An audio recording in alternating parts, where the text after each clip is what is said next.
Hello everyone, आप सभी का स्वागत है हमारे यूट्यूब चैनल नॉलेज सागर में। तो आज का हमारा टॉपिक है रिंग ऑफ फायर। ये रिंग ऑफ फायर क्या है, क्यों यहाँ पर दुनिया के लगभग 90% भूकंप आते हैं, कौन कौन से देश इसमें शामिल हैं जिन्हें भूकंप से ज्यादा खतरा है, और इससे जुड़े तमाम तरह के फैक्ट्स जो हम आज की इस वीडियो में जानेंगे। तो चलिए शुरू करते हैं। तो जैसा कि हम सभी ने देखा कि जुलाई 2025 के अंत में रूस के कामचटका प्रायद्वीप में एक भीषण भूकंप आया था। इसकी तीव्रता रिक्टर स्केल पर 8.8 मापी गई। कामचटका में आए इस भूकंप को 1952 के बाद से अब तक का सबसे शक्तिशाली भूकंप बताया जा रहा है। इस भूकंप का केंद्र जमीन से करीब 19.3 किलोमीटर गहराई में समुद्र के नीचे था। दरअसल कामचटका रूस का एक प्रायद्वीप यानी पेनिनसुला है। ये रूस के सुदूर पूर्वी हिस्से में स्थित है और प्रशांत महासागर के किनारे साइबेरिया के पूर्वी छोर पर बसा हुआ है। कामचटका भौगोलिक रूप से रूस के मुख्य भूभाग से जुड़ा हुआ है और ये उत्तर में बेरिंग सागर, दक्षिण में जापान और पूर्व में प्रशांत महासागर से घिरा हुआ है। अब बात करें कि कामचटका में क्यों इतना जोरदार भूकंप आया, तो आपको बता दें कि कामचटका प्रायद्वीप रिंग ऑफ फायर का हिस्सा है। दरअसल रूस के कामचटका में इस भूकंप का मूल कारण है पृथ्वी की सतह के नीचे गहराई में स्थित टेक्टोनिक प्लेट्स का आपस में टकराना। कामचटका प्रायद्वीप या कामचटका पेनिनसुला उस क्षेत्र में आता है जहां धरती की परत की दो विशाल टेक्टोनिक प्लेट प्रशांत या पैसिफिक और नॉर्थ अमेरिकन प्लेट्स आपस में टकराती हैं। लाखों करोड़ों वर्षों से पैसिफिक प्लेट पश्चिम उत्तर पश्चिम की तरफ बढ़ रही है और अपनी पड़ोसी प्लेट के नीचे खिसक रही है। इसे सबडक्शन या अवसादन कहा जाता है। इसी सबडक्शन और भ्रंश रेखाओं यानी फॉल्ट लाइन की वजह से यहाँ भूकंप आना सामान्य है। परिणाम स्वरूप समुद्र तल की हलचल सुनामी लाती है। चलिए अब जानते हैं कि रिंग ऑफ फायर क्या है। तो रिंग ऑफ फायर सक्रिय और निष्क्रिय ज्वालामुखियों की एक विशाल पट्टी है जो कि प्रशांत महासागर के अधिकांश हिस्से में फैली हुई है। साइबेरिया से लेकर अलास्का तक का क्षेत्र भूकंप और सुनामी जोन माना जाता है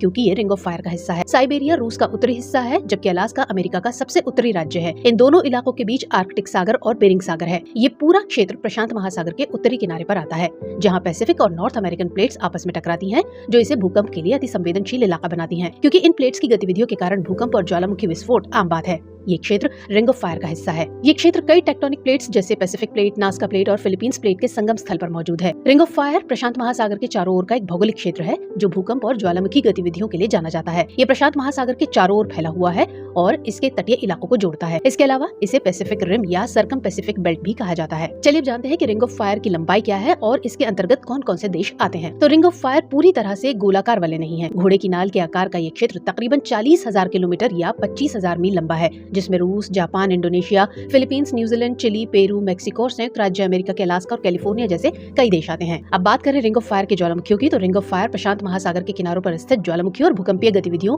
या भूकंपों के स्थलों की एक श्रृंखला है और यहाँ दुनिया के लगभग 75% ज्वालामुखी इसी क्षेत्र में है, जबकि विश्व में आने वाले करीब 90% भूकंप इसी रिंग ऑफ फायर के आसपास आते हैं। चलिए बात करते हैं रिंग ऑफ फायर के पश्चिमी और पूर्वी छोर की। तो नेशनल ज्योग्राफिक के मुताबिक 452 ज्वालामुखियों की एक श्रृंखला दक्षिण अमेरिका के दक्षिणी सिरे से शुरू होकर उत्तरी अमेरिका के तट के साथ साथ बेरिंग जलडमरू मध्य के पार जापान से होते हुए न्यूजीलैंड तक फैली हुई है। रिंग ऑफ फायर के अधिकांश सक्रिय ज्वालामुखी रूस के कामचटका प्रायद्वीप से लेकर जापान और दक्षिण पूर्व एशिया के द्वीपों से होते हुए न्यूजीलैंड तक इसके पश्चिमी किनारे पर पाए जाते हैं। इसके अलावा रिंग ऑफ फायर के पूर्वी भाग में भी कई सक्रिय ज्वालामुखी क्षेत्र हैं, जिनमें अलेutian द्वीप समूह, पश्चिमी अमेरिका में कैस्केड पर्वत, ट्रांस मैक्सिकन ज्वालामुखी बेल्ट और इंडीज पर्वत शामिल हैं। चलिए नजर डालते हैं रिंग ऑफ फायर के सबसे सक्रिय और खतरनाक ज्वालामुखियों पर।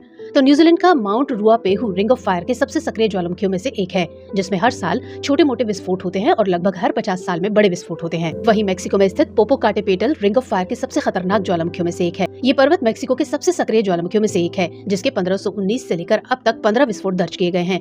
ये ज्वालामुखी ट्रांस मैक्सिकन ज्वालामुखी बेल्ट पर स्थित है, जो छोटी कोकोस प्लेट के उत्तरी अमेरिकी प्लेट के नीचे धंसने का परिणाम है। इसके अलावा जापान का सबसे ऊंचा और सबसे प्रसिद्ध पर्वत mount Fuji ring of fire में एक सक्रिय ज्वालामुखी है। माउंट फूजी एक ट्रिपल जंक्शन पर स्थित है जहां 3 टेक्टोनिक प्लेट्स यानी अमूर प्लेट, ओखोत्स प्लेट और फिलीपीन प्लेट आपस में मिलती हैं। इसके अलावा इंडोनेशिया का क्राकाटोआ ज्वालामुखी भी इसी क्षेत्र में आता है। आपको बता दें कि रिंग ऑफ फायर में मारियाना ट्रेंच भी शामिल है, जो कि सबसे गहरी ज्ञात महासागरीय खाई है। मारियाना ट्रेंच पश्चिमी उत्तरी प्रशांत महासागर की तलहटी में स्थित एक गहरी समुद्री खाई। ये मारियाना द्वीप समूह से लगभग 124 मील या 200 किलोमीटर पूर्व में स्थित है। मारियाना ट्रेंच की लंबाई 1580 मील या 2540 किलोमीटर से भी ज्यादा है, जबकि इसकी औसत चौड़ाई 43 मील या 69 किलोमीटर है। मारियाना ट्रेंच उत्तरी मारियाना द्वीप समूह और गुआम के अमेरिकी आश्रित क्षेत्रों यानी यूएस डिपेंडेंसीज के भीतर स्थित है। इसे 2009 में अमेरिकी राष्ट्रीय स्मारक घोषित किया गया था। चलिए बात करते हैं टेक्टोनिक प्लेट्स की। तो टेक्टोनिक प्लेट्स पृथ्वी की पपड़ी यानी अर्थ क्रस्ट के विशाल खंड होते हैं जो गति करते हैं और परस्पर क्रिया करते हैं, जिससे भूकंप आते हैं। पृथ्वी की सतह लगभग 15 प्रमुख टेक्टोनिक प्लेट्स में विभाजित है। ये प्लेट्स स्थल मंडल का हिस्सा हैं, जिसमें भूपरपट्टी और मंडल का ऊपरी भाग शामिल है। ये चट्टान की बड़ी और अनियमित आकार की परतें होती हैं, जो पृथ्वी की पपड़ी और ऊपरी मंडल का निर्माण करती हैं। ये एस्थेनोस्फीयर नामक अर्ध तरल परत पर तैरती हैं। समुद्र और धरती इन्हीं प्लेट्स पर मौजूद हैं। भूकंप तब आते हैं जब ये प्लेट्स आपस में टकराती हैं, अलग होती हैं या एक दूसरे के ऊपर से खिसकती हैं, जिससे भूकंपीय तरंगों के रूप में ऊर्जा निकलती है और जिससे जमीन हिलती है, मतलब भूकंप आते हैं, ज्वालामुखी बनते हैं और पर्वतों का निर्माण होता है। जिन सीमाओं पर प्लेट्स मिलती हैं उन्हें भ्रंश रेखाएं यानी फॉल्ट लाइंस कहा जाता है और यहीं पर सबसे ज्यादा भूकंप आते हैं। आपको बता दें कि वो बिंदु जहाँ भूकंप उत्पन्न होता है उसे हाइपोसेंटर कहा जाता है और सतह यानी सरफेस पर उसके ठीक ऊपर स्थित बिंदु को एपिसेंटर कहा जाता है। तो हमारी ये वीडियो आपको कैसी लगी कमेंट सेक्शन में जरूर बताइएगा। मिलेंगे अगले टॉपिक में, तब तक के लिए जय हिंद।